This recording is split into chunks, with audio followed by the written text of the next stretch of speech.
potential planet at the present time. These are the most dangerous decades in all of human history.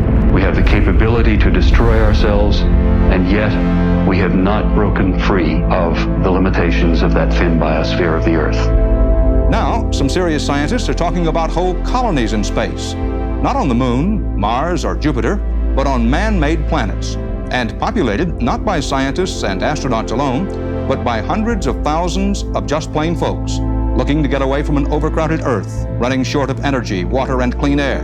The human race must leave and occupy other places in space. Do you really believe we can be there soon?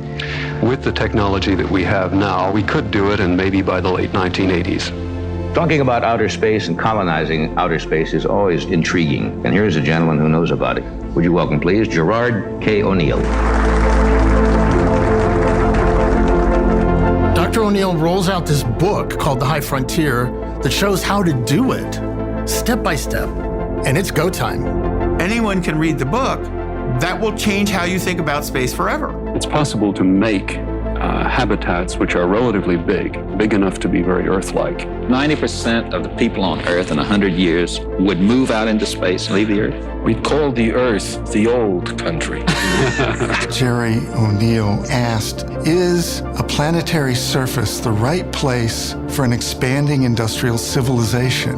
The episode of human life being confined to Earth is coming to an end. Space will be the next civilization.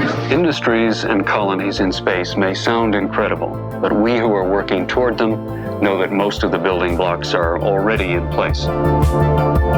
Gerry O'Neill is a physicist. With a brilliant reputation among his colleagues, O'Neill might have stayed in that abstract world, but he has always been intrigued by space. Gerry had a dream of going into space, and he went through the whole program, all the rigorous, grueling physical and psychological tests. I was really worried that O'Neill's influence and his greatness has not been publicly understood. But then if somebody with the wherewithal of Jeff Bezos actually tries to implement it, that's transformational. And it's this generation's job to build that road to space.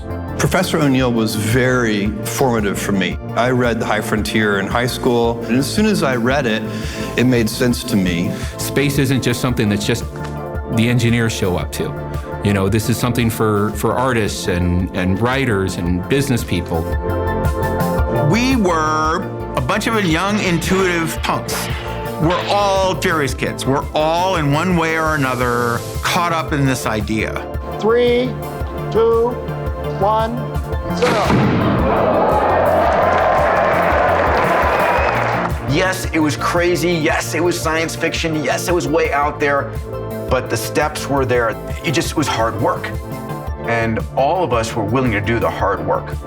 We, you and I, are the only people who will ever have the privilege of saying, we explored the solar system first.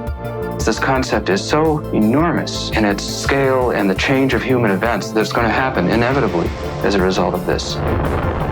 It's very important that it be about everybody, that we stay true to Gerry's vision. We're all Gerry's kids, and that's something to be excited by and a legacy that we can all live into. Life is extraordinarily rare, extraordinarily precious. Opening the high frontier means making possible and ensuring the survival of the human race.